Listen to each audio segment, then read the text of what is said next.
Welcome back to the Roadside Rescue YouTube channel. I'm Ernest, and today this is a pretty specific video. I was fighting with this for, as you can imagine, several hours until I figured out what worked best, or the only thing I was able to get to work in order to get this spark plug out. So I figured I'd share that with everybody because there's not any good tips that I found specifically for these 14mm spark plugs.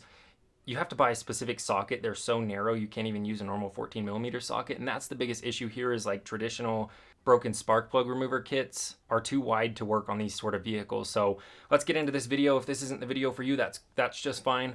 Next episode will be a roadside rescue, but this is some valuable information I wanted to share with everybody after I figured it out.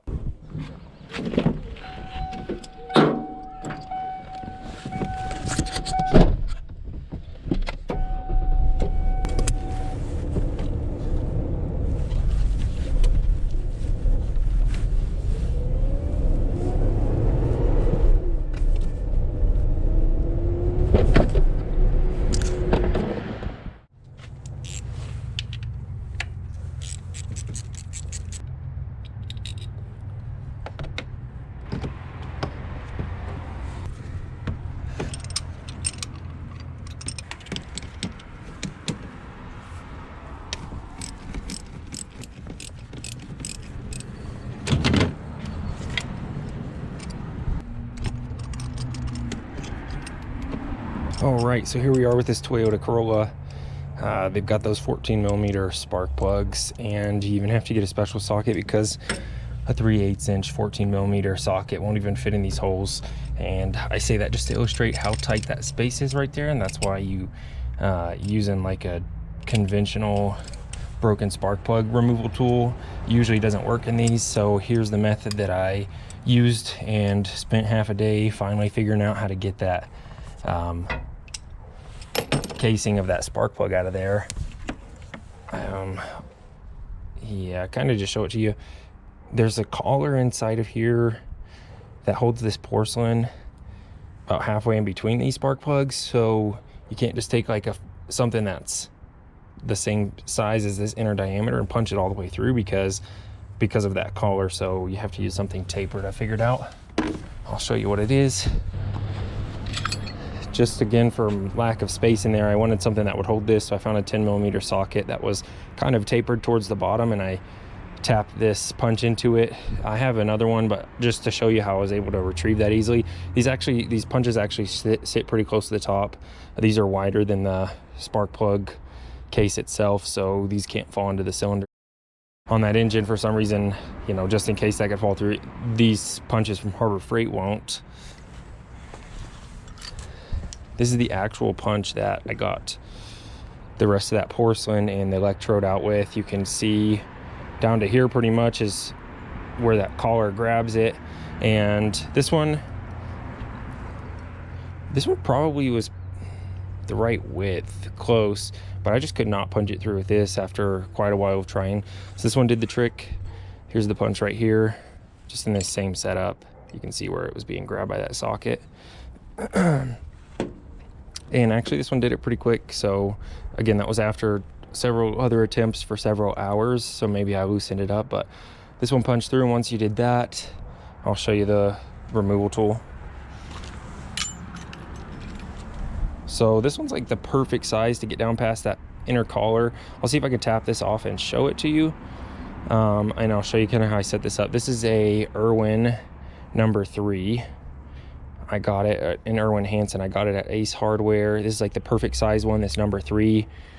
And you can see it just enters perfectly into that. It's the square kind, so that, you know, I ran less of a risk of stripping the inside of that out and expanding it out. So I grabbed just this isn't exactly a triple square socket. I got this one from AutoZone. I actually ended up filing down just a little bit the square end on this, and I jammed this into a socket, but I tapped on it with the wooden handle of my hammer so I didn't, you know, crack it or mess up the tip of this. I do use a brass hammer.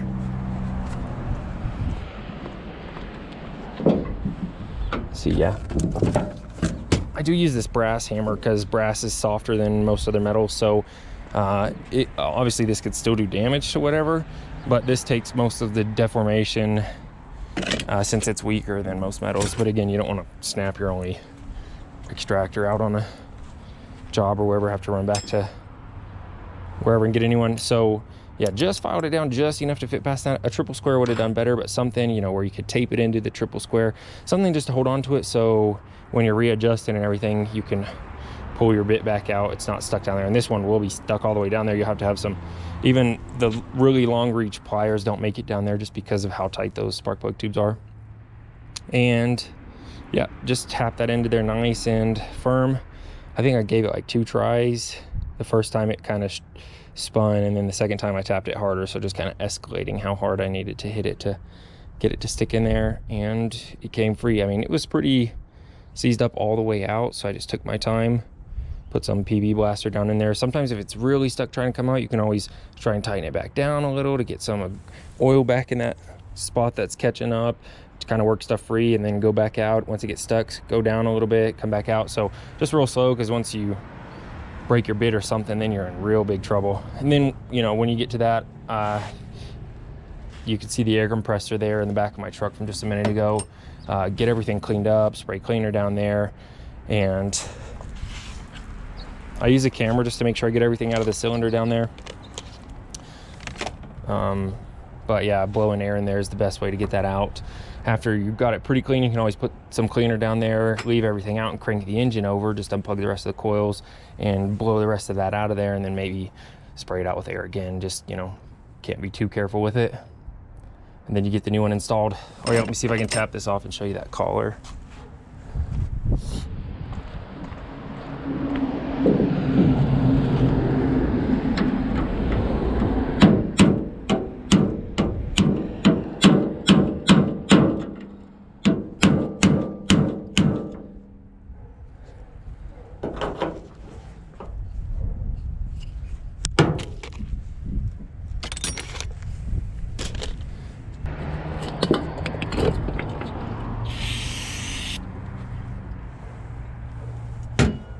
So you could see, maybe I punched it out, maybe it wasn't even a collar and it looked like it from up there, but I may have actually just been down to that space and needed something smaller. Regardless, that tapered one worked well. In fact, it worked well enough that it left the strap on without really unbending it, so that was like the perfect size. And then the other ones, yeah, it looks like if I used a smaller punch, that would have got it out. Let's see. No, this one should have done it. So that tapered one may just be the way to go, because I don't see a collar, which I thought was in there by looking at the new spark plug. Yeah, so just get that. Yeah, you use that tapered punch. That worked real quick when I put it on, so I would try that first, but no guarantees. Good luck. All right, thanks for sticking around. That's how you do it there. Obviously, if this doesn't work out, it's not a guarantee. You could get to the point where you have to end up drilling it out and putting in new threads. Hopefully it doesn't get to that point and this works for you. I don't have a tutorial on drilling out and adding threads to a broken spark plug, because luckily, as you can see, I didn't have to deal with that today. But good luck to you. Thanks for watching. Hopefully this helps somebody out. That's how you remove a 14mm broken spark plug. Thanks for watching, and we'll see you on the next episode of Roadside Rescue.